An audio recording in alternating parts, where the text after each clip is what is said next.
She didn't scream when they hacked off her braids. She didn't flinch when they called her jungle rat. She just stared, cold, still, coiled like thunder behind glass.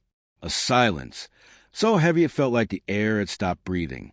At River Point Academy, Cruelty wore glossy lips and limited edition sneakers.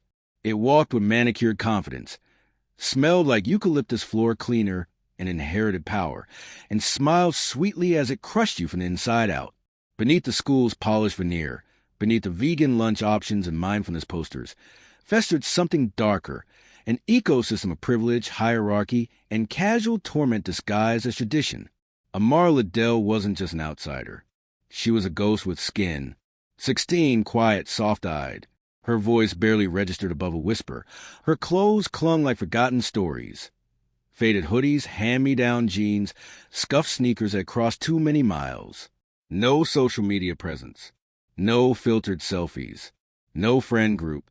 She drifted through hallways like an afterthought, until the moment she became useful. A scapegoat, a punchline. And the queens of River Point, they fed on girls like Amara. They came in threes. Always Lexi Valmont, the crown-wearing tyrant with a smile sharp enough to bleed, and a father on the school board who bought her silence with Range Rovers and hush money. Brinley, her peroxide blonde shadow who laughed on cue and mimicked cruelty like it was choreography. And Sky, the smirking documentarian in the back, always recording, always framing pain like it was content. They didn't ambush her in a hallway. That was too public, too messy. They waited until Wednesday, midweek, when the air felt thick and no one was paying attention. The girls' locker room was quiet, empty. Sky slid the deadbolt shut with the ease of someone who'd done this before. The click echoed like a verdict. Lexi leaned against a mirror, slowly applying her lip gloss with the focus of someone sharpening a blade. "You know, you'd be kind of cute," she said, tilting her head, "if you weren't so weird." Amara didn't answer. She didn't blink. She just looked at her. And in that look, there was no fear. There was only focus. Brinley was the first to move. She didn't hesitate, didn't ask, didn't laugh. She grabbed one of Amara's braids, long, thick, hand-twisted with care, and ripped it out like she was plucking a weed. There was a sharp gasp from Sky, a breathless laugh. The camera was already rolling. Amara didn't move. Not a tear. Not a wince, just silence, a silence that trembled with the weight of everything she refused to give them. Not yet. The whisper spread through River Point like ash caught on a bitter wind, floating, stinging, staining everything they touched. First came the locker room footage, edited with cruel captions and set to trending audio. Then came the memes, clips of Amara being shoved into lockers, her notebooks kicked across the linoleum like trash. The slow motion edit of her braid being yanked. Jungle Girl, they called her. The name clung like rot. The video spread faster than fire. And not a soul reached for the extinguisher. Not the teachers, who glanced away like it wasn't happening in front of them. Not the principal, who said, "We're looking into it," and promptly filed it under nothing. And definitely not the other students, who were too busy liking, reposting, laughing with their thumbs while pretending their silence wasn't complicity. But what none of them knew, what none of them bothered to ask, was where Amara went when the last bell rang, and the cruelty stopped being digital, because she didn't go home. She went to the edge of Westbrook, past the smooth roads and designer homes, past the parts of town the River Point kids only saw through tinted windows, to a squat red brick building surrounded by chain-link fences, rusted signs, and the smell of old sweat and determination. The District 9 boxing gym. No heat, no AC, just peeling paint, rip mats, and the dull thud of fists finding targets. There, beneath flickering lights and the guttural rhythm of gloves on bags, Amara became someone else. Here, she was Mara the Phantom, an underground youth boxing legend, a blur in the ring. Unofficial, unlisted, and unstoppable. Trained since the age of 9 by her Uncle Reggie, a grizzled southpaw with a Golden Gloves trophy and a limp that told stories no one dared ask about. He saw in her what the rest of the world refused to: discipline, fire, precision. "The quieter you move, the harder you hit," he'd whisper, wrapping her knuckles in silence and tape. She sparred with boys who outweighed her by 80 pounds. She took punches from men who underestimated her. Once, she won under fake names in basements and backrooms, because if River Point ever found out, the scholarship keeping her mother afloat would vanish like everything else they'd lost. And every jab, every cross, every uppercut, it wasn't just muscle, it was memory. The sneers in the hallway, the mocking giggles behind her back, the braid on the floor, the name Jungle Girl echoing through her skull. Every hit she landed was an answer, a reclamation. One night, as she unlaced her gloves, Reggie looked at her with something between pride and worry. "You keep fighting like this," he said, "they won't recognize you no more." Amara didn't look up, just flexed her bruised hands and said, almost too quiet to hear, "That's the point." It was homecoming week when the spiral began. Lexi and her girls were drunk on their own importance. Fresh off the high of being crowned a court, their faces plastered across hallway posters like royalty. The dresses had been picked, the party playlist curated. But something was missing. A finale. One last cruel joke to cement their reign. And Amara, quiet, blank-faced Amara, was too easy. They struck just after 6th period. The timing was perfect. The West Hall bathroom. A dead zone.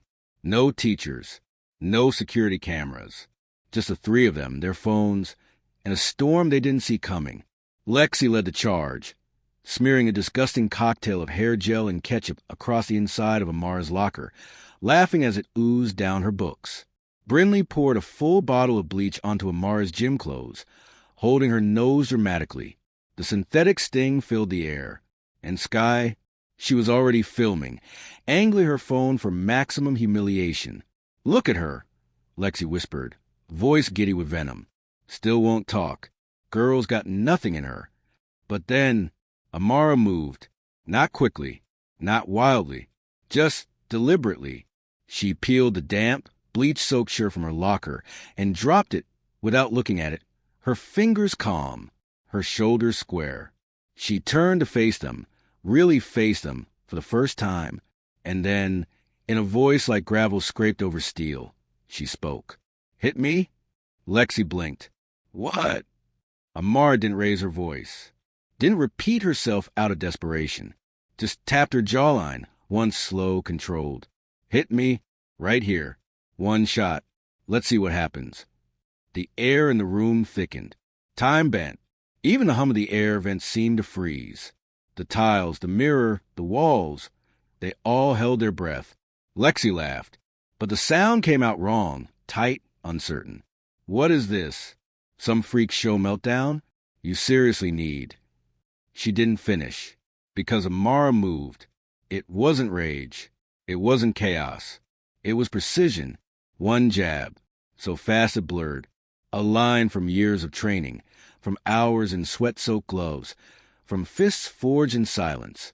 It cracked across Lexi's face, clean, surgical. Her head snapped sideways. Lips split. Her phone clattered to the floor. Sky screamed. Brinley lunged. Fury and fear tangled in her limbs. But Amara sidestepped her like a whisper. Pivot. Hook. Brinley's momentum met Amara's knuckles. She slammed into the stall door, hard enough to rattle metal. Sky turned and bolted. She didn't even stop the recording. The phone Lexi had dropped kept filming, its lens tilted upward like a stunned witness. And through it, the world saw Lexi Valmont, the untouchable queen of River Point Academy, curled on the tile, blood on her lip, terror in her eyes. Who are you?" she whispered, the words tumbling out like loose teeth. Amara picked up the phone, stepped into frame. Her expression wasn't angry. It was clear. She stared straight into the lens, straight into every feed, every inbox, every screen waiting to share a new humiliation. "Now," she said, voice steady and low, "you'll listen." By morning, the video had hit 2.7 million views on TikTok, but not the one Sky filmed. Amara's, shot from the floor, framed in the grainy stillness of a bathroom lit by flickering fluorescence. The clip showed Lexi bleeding, Brinley groaning, and Amara, calm, unshaken, staring into camera like someone who had just rewritten the rules. The internet moved fast. faster than even River Point could. They called her Phantom Fists, a myth made flesh, a storm in sneakers. Comments poured in like wildfire. This is the energy we need. She didn't start it, but she finished it. Protect this girl at all costs. Amara became a symbol overnight. Not a victim. Not a punchline. A reckoning. Interviews followed. Podcasters begged for a story. Sports brands reached out, offering gear, sponsorships, money, empowerment. They said representation. They wanted to sell her face, her fists, her fury. But Amara didn't want the world spotlight. Fame wasn't her victory. She turned down the offers. All of them. Deleted the video herself. And the next day, like nothing had happened, she laced up her shoes and walked back into District 9 boxing gym, sweat-soaked and humming with the sounds of work no one else would ever see. The girls? Suspended. Lexi's father? Forced to resign from the school board, buried under petitions and parental outrage. Sky? Deleted her socials. Brinley? Transferred to a private school 2 towns over. But justice doesn't always bring peace.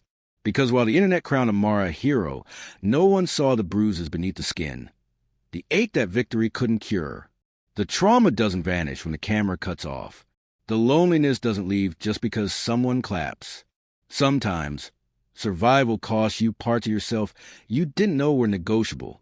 Late one night, long after the gym had closed and the echoes had died down, Uncle Reggie found her sitting alone in the locker room. The room smelled like sweat and soap. The silence was thick, but not uncomfortable. Her hands were still wrapped, her shoulders slumped, her eyes locked on the floor, like she was trying to find something she'd lost in the fight. Reggie leaned against the doorframe, arms crossed. "You okay, kid?" She didn't answer right away, just stared at her fists, these instruments of strength, of pain, of survival. Then, softly, like a truth breaking free from the cage of her ribs, she said, "No." A pause, a breath. "But I'm not afraid anymore." Months slipped by, quiet as falling ash. A new school year dawned. A new principal stepped in, full of promises and policies. New posters lined the walls. Be kind. Speak up. Safe spaces start here. But River Point would never forget. Not the cracks still visible in the bathroom tile. Not the phantom echo of fists meeting flesh in a room built for silence. Not the day the quiet girl shattered the illusion of untouchable royalty and left the pieces behind like a warning. Some said Amara transferred out. Others whispered they'd seen her, still walking the edges of campus. Hoodie up, headphones in, shadow boxing behind the bleachers while the football team practiced, her movement sharp as memory. But no one knew for sure, because that was the thing about Amara Liddell. She never needed to be seen to be felt. And one thing had become certain, unshakable, spoken in hushes and glances whenever cruelty began to stir. Every time a new bully rose, someone would whisper, "Careful, don't pick the quiet one."